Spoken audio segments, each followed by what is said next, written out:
ইরানের সর্বোচ্চ ধর্মীয় নেতা শহীদ আয়াতুল্লাহ আলী খামেনির প্রতি সম্মান জানিয়ে শোক বইয়ে স্বাক্ষর করেছেন জামায়াতে ইসলামের সেক্রেটারি জেনারেল মিয়া গোলাম পরোয়ার। ঢাকায় ইরান এম্বাসিতে স্বাক্ষরিত শোক বইয়ে স্বাক্ষর করেন তিনি। এ সময় তিনি দলের পক্ষ থেকে ইরান সরকার ও জনগণের প্রতি গভীর সমবেদনা জানান। বিশ্বের বিভিন্ন অঞ্চলে চলমান সংঘাত ও সহিংসতায় নিরীহ মানুষের প্রাণহানির ঘটনা বেদনাদায়ক বলে মন্তব্য করেন মিয়া গোলাম পরোয়ার। তিনি আরও বলেন, কোনো রাজনৈতিক স্বার্থ কখনোই নিরপরাধ মানুষের জীবনহানিকে বৈধতা দিতে পারে না। যুক্তরাষ্ট্র ও ইরান যুদ্ধের প্রভাব পড়েছে রাজধানীর জ্বালানি তেল পাম্পগুলোতে। তেলের দাম বাড়ার গুজবে পাম্পগুলোতে ভিড় জমাচ্ছেন গ্রাহকরা। মোটরবাইক ও গাড়ির দীর্ঘ সারি দেখা গেছে পাম্পগুলোতে। আশঙ্কা থেকে সবাই গাড়ির ট্যাঙ্ক ভর্তি করে তেল নিচ্ছেন। কিছু পাম্পে আবার জ্বালানি তেল বিক্রি বন্ধ রাখা হয়েছে। তামজিদ সুমনের রিপোর্ট। যুদ্ধের প্রভাবে গত 3 দিন থেকেই রাজধানীর জ্বালানি তেলের পাম্পগুলোতে গ্রাহক চাপ বেশি লক্ষ্য করা গেলেও শুক্রবার সকাল থেকেই তেল পাম্পে উপচে পড়া ভিড় দেখা গেছে। কোনো পাম্পে দীর্ঘ সারি রাস্তা ছাড়িয়ে গেছে। মঙ্গলবার সরকারের পক্ষ থেকে জ্বালানি তেলের মজুদ বিষয়ে জানানোর পর থেকেই মূলত এই বাড়তি চাপ দেখা যায়। তেলের সংকট হতে পারে এমন আশঙ্কা থেকেই গাড়ির ট্যাঙ্ক পূর্ণ করে নিয়েছেন গ্রাহকরা। বাংলাদেশের ভিতর তেল আসবে না, এই জন্য সবাই কম বেশি ফুল ট্যাঙ্কি নিতেছে, কেউ 1000 নিচ্ছে। যদি না পাই 2-4 দিন বা এক সপ্তাহ চালাতে পারবো এইভাবে। আতঙ্ক, তেল শেষ হয়ে যেতে পারে এরকম একটা বিষয় আর কি, সবাই আতঙ্কিত হয়ে সবাই তেল নিতে আসছে। একটা আতঙ্কের ভিতরে আছি, তাই সবাই ফুল করে নিচ্ছে সবাই। দু একটি পাম্পে সীমিত পরিসরে তেল দিলেও বেশিরভাগ পাম্পগুলোতেই চাহিদা মতো তেল সরবরাহ করেছে পাম্পগুলো। তো দাম হয়তো বেড়ে যাবে, এই জন্য আসলে ট্যাঙ্কি ফুল করে নেওয়ার কোনো সমস্যা নেই। একটু যানজট বেশি আর সবাই ট্যাঙ্কি ফিল আপ করে নিতে আছে। পাম্প কর্তৃপক্ষ জানিয়েছেন তেল সরবরাহ করার মতো তেল পাম্পে মজুদ রয়েছে। আমাদের এখানে আমাদের পাম্পে ইনশাল্লাহ ভালো মজুদ আছে, এ নিয়ে কোনো অসুবিধা নেই। আমাদের এখানে এভারেজ যা সেল হয় তার থেকেও বেশি আছে আমাদের এখানে কোনো সংকট নেই। এদিকে জ্বালানি সরবরাহে স্বল্পতার কারণে কিছু পাম্পে সাময়িকভাবে তেল বিক্রি বন্ধ রাখা হয়েছে। Tamjid Suman, NTV news, Dhaka. এদিকে দেশের সংকট না থাকলেও ফিলিং স্টেশন থেকে তেল নেয়ার সীমা বেঁধে দিয়েছে পেট্রোলিয়াম কর্পোরেশন বিপিসি। শুক্রবার এক বিজ্ঞপ্তিতে 5 ধরনের যানবাহনের জন্য জ্বালানি তেলের সীমা নির্ধারণ করেছে সংস্থাটি। মোটরসাইকেলের জন্য 2 litre, private car 10 litre, microbus 20 থেকে 25 লিটার, পিকআপ 70 থেকে 80 লিটার, দূরপাল্লার বাস 200 থেকে 220 লিটার তেল সীমা বেঁধে দিয়েছে বিপিসি। বিবৃতিতে আরও বলা হয়েছে, আতঙ্কিত না হয়ে প্রয়োজন অনুযায়ী জ্বালানি তেল নেয়ার পরামর্শ দিয়েছে বিপিসি। জাতিসংঘ সাধারণ পরিষদের সভাপতি পদে বাংলাদেশের প্রার্থীকে সমর্থন দিতে ঢাকায় নিযুক্ত কূটনীতিকদের প্রতি আহ্বান জানিয়েছেন প্রধানমন্ত্রী তারেক রহমান। ঢাকায় নিযুক্ত বিভিন্ন দেশের কূটনীতিকদের সম্মানে আয়োজিত ইফতার মাহফিলে এই আহ্বান জানান তিনি। রাষ্ট্রীয় অতিথি ভবন যমুনায় আয়োজিত মাহফিলে কূটনীতিকদের উদ্দেশ্যে দেয়া বক্তব্যে প্রধানমন্ত্রী বলেন, সরকারের সর্বস্তরে দুর্নীতি মোকাবেলায় দৃঢ় পদক্ষেপ নেওয়া হবে। পাশাপাশি মানবাধিকার সুরক্ষা, মত প্রকাশের স্বাধীনতা রক্ষা এবং সহনশীলতার সংস্কৃতি গড়ে তুলতে সরকার প্রতিশ্রুতিবদ্ধ। এ সময় সাধারণ পরিষদের 81তম অধিবেশনের সভাপতি পদে পররাষ্ট্রমন্ত্রী ডক্টর খলিলুর রহমানের প্রতি কূটনীতিকদের সমর্থন চান সরকার প্রধান।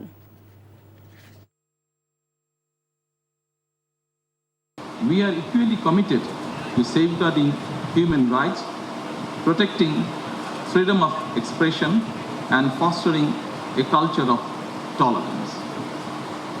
We recognize that public trust depends on transparency and integrity, and we will take firm measure, try our best to combat corruption at all levels of governance. For the presidency of the 81 session of the United Nations General Assembly, Foreign Minister Dr. Khalil Rahman, through this nomination we demonstrate our enduring revolt for constructive global engagement. I look forward to your government's support to his candidature. ত্রয়োদশ জাতীয় সংসদ নির্বাচন দৃশ্যত সুষ্ঠু হলেও কিন্তু এবারের নির্বাচন ইঞ্জিনিয়ারিং এর ধরন ছিল সম্পূর্ণ আলাদা। তাই বিচার বিভাগীয় তদন্তের মাধ্যমে সেসব খুঁজে বের করার দাবি জানিয়েছে বাংলাদেশ জামায়াতে ইসলামী। দুপুরে জাতীয় মসজিদ বায়তুল মোকাররমে বিক্ষোভ সমাবেশে সব কথা বলেন দলটির সেক্রেটারি জেনারেল মিয়া গোলাম পরোয়ার। ওবায়দুল্লাহ মামুনের রিপোর্ট। সাবেক উপদেষ্টা সৈয়দা রিজওয়ানা হাসানের এক বিতর্কিত বক্তব্যের প্রতিবাদে বাদ জুমা বাইতুল মোকাররমের উত্তর গেটে প্রতিবাদ সমাবেশের আয়োজন করে জামায়াতে ইসলামী। জাতীয় নির্বাচনী ইঞ্জিনিয়ারিংয়ের বিষয়টি তদন্তের জন্য সাবেক উপদেষ্টা সৈয়দা রিজওয়ানা হাসান ও বর্তমান পররাষ্ট্রমন্ত্রী খলিলুর রহমানকে জিজ্ঞাসাবাদের দাবি জানান জামায়াত নেতারা। ভোট গণনা, রেজাল্ট শিট তৈরি করা, ফলাফল ঘোষণা, প্রতিটি পর্বে পর্বে ইলেকশনের ইঞ্জিনিয়ারিং করা হয়েছে। অতীতের নির্বাচনের চেয়ে এবারের নির্বাচনের ইঞ্জিনিয়ারিং এবং কারচুপির ধরনটাই ছিল একদম আলাদা। আদালতের ঘাড়ে বন্দুক রেখে জুলাই সনদকে হত্যার চেষ্টা করা হচ্ছে বলেও অভিযোগ দলটির। জামায়াতে ইসলামীর আমির তার ভেরিফাইড ফেসবুক অ্যাকাউন্টে দেয়া স্ট্যাটাসে জানান, অন্তর্বর্তীকালীন সরকার বিদেশিদের সাথে বেশ কিছু চুক্তি সম্পাদন করেছে, যেখানে জামায়াতের সাথে কোনো ধরনের আলোচনা করা হয়নি। এদিকে রাজধানীর শাহবাগে শহীদ আবু সাইদ কনভেনশন সেন্টারে বিশিষ্টজনদের সম্মানে ছাত্র শিবির আয়োজিত ইফতারে অংশ নেন জামায়াতের আমির ডাক্তার শফিকুর রহমান সহ বিশিষ্টজনেরা। আমরা ইসলামী ছাত্র শিবির আপনাদেরকে ওবায়দুল্লাহ মামুন, এনটিভি নিউজ, ঢাকা। দেশের অর্থনৈতিক স্থিতিশীলতা নিশ্চিত না হলে তরুণেরা আবারও রাজপথে নামতে বাধ্য হবে বলে হুঁশিয়ার করেছেন জাতীয় নাগরিক পার্টি এনসিপির আহ্বায়ক নাহিদ ইসলাম। বিকেলে দলটি নিয়ে রচিত প্রথম বই এনসিপির যাত্রার মোড়ক উন্মোচন অনুষ্ঠানে এমন হুঁশিয়ারি দেন বিরোধী দলীয় চিফ হুইপ। দেশের অগ্রগতির স্বার্থে সরকারকে দায়িত্বশীল এবং সঠিকভাবে কাজ করার আহ্বান জানিয়ে নাহিদ বলেন, সাম্প্রতিক বছরগুলোতে বিশ্বের বিভিন্ন দেশে জেনজির উত্থান ঘটেছে এবং সেই ধারাবাহিকতায় দেশেও তরুণদের নেতৃত্ব সামনে এসেছে। গত এক দশকে যে তরুণ নেতৃত্ব গড়ে উঠেছে তাদের একটি গুরুত্বপূর্ণ প্ল্যাটফর্ম ছিল নাগরিক কমিটি।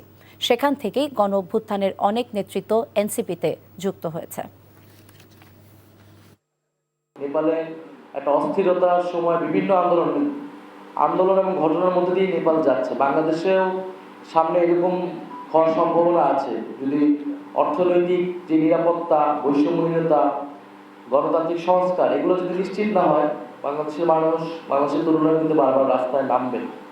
আমরা চাই যে একটা স্থিতিশীলতা, সংসদে এটা নতুন সংসদে এগুলো আলোচনা হবে, কিন্তু সেই জায়গা কিন্তু যারা সরকারে আছে তাদের উপর নির্ভর করবে। সেই জায়গা যদি সংকুচিত করে ফেলা হয় তাহলে আবারই বারবার রাজপথে আন্দোলন সংগ্রামগুলো গড়াবে। শিশু প্রহরকে ঘিরে জমজমাট অমর একুশে বইমেলা। শিশু প্রহরে খুদে পাঠকদের আনাগোনায় মুখর মেলা প্রাঙ্গণ। হরেক রকম বই কেনার পাশাপাশি পাপেট শোর আয়োজনে মাতে শিশুরা। শুধু শিশুরাই নয়, ছুটির দিনে তরুণ থেকে প্রবীণ পাঠক, লেখক আর দর্শনার্থীদের আনাগোনায় মুখর ছিল বইমেলা। জুবাই প্রধানের রিপোর্ট। প্রতিদিন তব গাথা গাবো আমি সুমধুর, তুমি দাও মুরে কথা, তুমি দাও মুরে সুর। জ্ঞান আর সৃজনের সেই সুরেই ছোটদের কোলাহলে মুখর অমর একুশে বইমেলার শিশু প্রহর।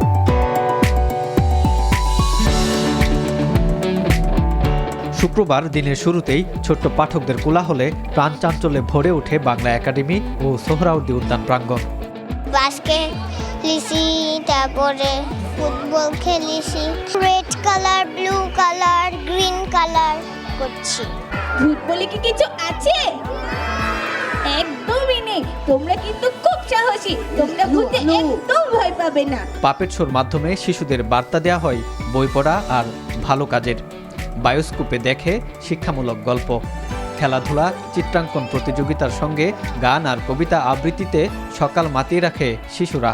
মায়ের দেওয়া মোটা কাপড় মাথায় তুলে নে রে ভাই, দিন দুঃখিনী মা যে তোদের, তার বেশি আর সাধ্য নাই। আয় ছেলেরা আয় মেয়েরা ফুল তুলিতে যাই, ফুলের মালা গলায় দিয়ে মামার বাড়ি যাই। বইয়ের মধ্যেই বেড়ে উঠবে আগামী প্রজন্ম, এমন প্রত্যাশায় মানসম্মত বই লেখার অঙ্গীকার শিশু সাহিত্যিকদের। তবে বইমেলায় শিশু প্রহরের আয়োজন সংকুচিত হওয়ার অভিযোগ উঠছে। রয়েছে বইমেলায় সিসিমপুর না থাকার হতাশা। আমি তো ভেবেছিলাম আজকে সিসিমপুর হবে বা এই টাইপের কিছু এই বছর আছে, আমি জানতাম না এই বছর নেই। তো আমার বাচ্চা সিসিমপুরের প্রত্যেকটা ক্যারেক্টারই চেনে, তো খুশি হতো। এটা আসলে মিস করতেছি। শিশুরা আসলে কল্পনা প্রবণ, তারা কল্পনা করতে পছন্দ করে।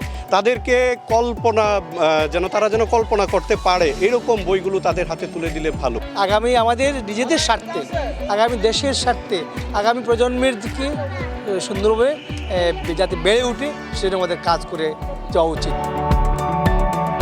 শুধু শিশুরাই নয়, রমজানের ছুটির দিনে সব বয়সী পাঠকের পদচারণায় দুপুরের পর আরও জমে ওঠে বইমেলা। আমার বেসিক্যালি একটু হুমায়ুন আহমেদের বই বেশি পছন্দ, ওনার বইগুলো আমি দেখব। আর এখন হচ্ছে আরিফ আজাদের বইটা খুঁজতেছি। প্রত্যাশা করি যে বইমেলায় জ্বর আসবে এবং আরও বেশি উচ্ছ্বাস হবে। বছর রোজা রমজান মাস এবং বইমেলা যেহেতু সময়টা খুব ক্ষীণ, মনে হচ্ছে আরেকটু সময় বাড়ালে ভালোই হতো। বইয়ের প্রতি ভালোবাসা আর নতুন প্রজন্মকে বইমুখী করার এই আয়োজন চলবে 15 মার্চ পর্যন্ত। জুবায়ের প্রধান, এনটিভি নিউজ, ঢাকা। স্বাদ ও সাধ্যের সমন্বয়ে ঈদ উদযাপনে ফুটপাতের দোকানের ওপর ভরসা করছেন রাজধানী নিম্ন এবং নিম্ন মধ্যবিত্তদের বড় একটি অংশ। শপিং মলের চেয়ে দাম খানিকটা কম হওয়ায় পরিবারের জন্য পণ্য কিনছেন তারা। বিক্রেতারা জানান, ঈদ উল ফিতরকে সামনে রেখে জমে উঠেছে বেচাকেনা। সেলিম মালিকের রিপোর্ট। ঈদ মানেই রঙিন পোশাক, সাথে মানানসই জুতা আর প্রসাধনীর সাজ। তবে ধনী গরিবের এই সমাজে সবার স্বাদ থাকলেও সাধ্য থাকে না অতি দামের শপিং মলে কেনাকাটায়। তাই তো দুপুরের আগেই রাজধানীর নিউ মার্কেটের ফুটপাতের দোকানগুলোতে অনেকটাই উপচে পড়া ভিড়। দরদাম করে কিনছেন স্বল্প মূল্যের পোশাক। একটা ভালো মার্কেটে সবারই যাইতে মনে চায়, কিন্তু দেখা গেছে যে কষ্টের জন্য অনেকেই এখানে আসে।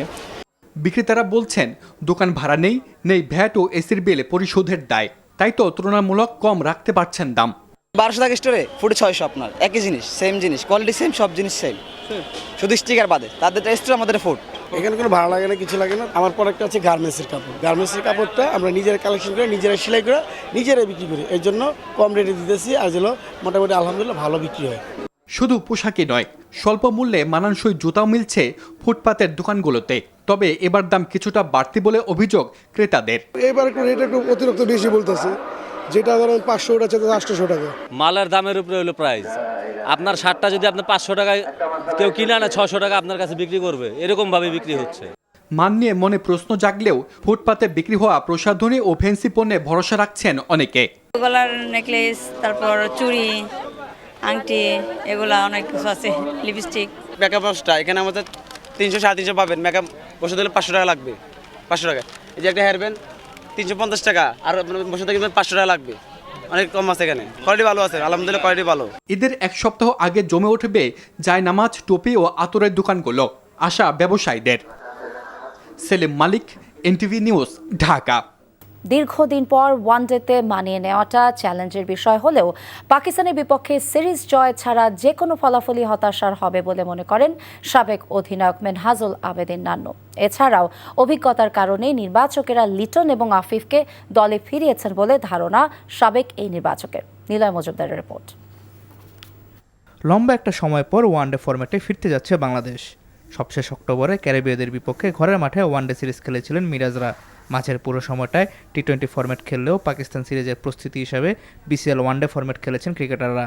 দীর্ঘদিন পর ওয়ানডে খেললেও সিরিজ জয় ছাড়া যে কোনো ফলাফলই হতাশার হবে বলে মনে করেন বাংলাদেশের সাবেক অধিনায়ক। যেহেতু পাকিস্তানের অনেকগুলি নতুন প্লেয়ার আসছে, সেই জায়গায় আমাদের চাপটা কিন্তু বেশি। এই জায়গায় কিন্তু আমাদের যদি একদম সেরাটা আমরা দিতে না পারি, তাহলে কিন্তু সিরিজ জিতা মুশকিল হবে। এবং আমাদের সিরিজের পয়েন্টগুলি ভেরি ভেরি ইম্পর্টেন্ট, কারণ র্যাঙ্কিংয়ে উপরে না থাকলে হয়তো কোয়ালিফাইংয়ে খেলতে হতে পারে। তো সেই হিসাবে র্যাঙ্কিংয়ে উপরে যাওয়ার জন্য এই সিরিজটা ভেরি ইম্পর্টেন্ট। এবং পাকিস্তান যেহেতু নতুন প্লেয়ার নিয়ে আসছে, পাকিস্তানের জন্য কিন্তু একটা বিরাট চ্যালেঞ্জ আছে। এবং নতুন খেলোয়াড়রাও ওরাও চেষ্টা করবে ওদের সেরাটা দেওয়ার জন্য এবং যাতে স্ট্যাবলিশ। আফিফ ঘরোয়া ক্রিকেটে রানের দেখা পেলেও শেষ 10 ওয়ানডে ইনিংসের মাত্র একটিতে অর্ধশতকের দেখা পেয়েছেন লিটন। এমন অবস্থায় লিটনের দলে ফেরাটা কতটা যৌক্তিক এই প্রশ্ন উঠলেও বর্তমান নির্বাচকের পাশেই দাঁড়িয়েছেন সাবেক এই নির্বাচক। সিলেকশন প্যানেল আমার যেটা মনে হচ্ছে যে এটা চিন্তাভাবনা করেছে, যেহেতু এই ফরম্যাটটায় আমরা এক বছরে একদম একটু অল্প সংখ্যক ম্যাচ খেলেছি, তো সেই জায়গায় কিন্তু ইনএক্সপিরিয়েন্স একটা সাইড হয়ে গেছে এই ফরম্যাটটা। তো সেই হিসাবে চিন্তা করে কিন্তু অভিজ্ঞতাকে মূল্যায়ন দিয়ে কিন্তু ওরা দলটা গঠন করেছে এবং সব এক্সপিরিয়েন্স প্লেয়ার যারা বিগত দিনে খেলে গিয়েছে ও ধরনের খেলোয়াড়কে নিয়েছে। নতুন কোনো মুখ কিন্তু এরা দলে ইনক্লুশন করে না। ওই চিন্তাভাবনা করে লিটনকেও কিন্তু ঠিক ওই চিন্তাভাবনায় নিয়েছে টিম বেঞ্চের সাথে আলোচনা করে, যাতে মিডল অর্ডারে সামলানো যায়। মিডল অর্ডারে অনেকদিন ধরে কিন্তু এই ফরম্যাটটায় ভালো কোনো ব্যাটসম্যান বেরোচ্ছে না। এছাড়াও আবারও নির্বাচক হওয়ার জন্য বিসিবিতে কর্মবৃত্তান্ত জমা দিয়েছেন মিনহাজুল আবেদিন নান্নু। এমন সংবাদের সত্যতা নেই বলে জানিয়েছেন তিনি। Niloy Majumdar, NTV news, Dhaka.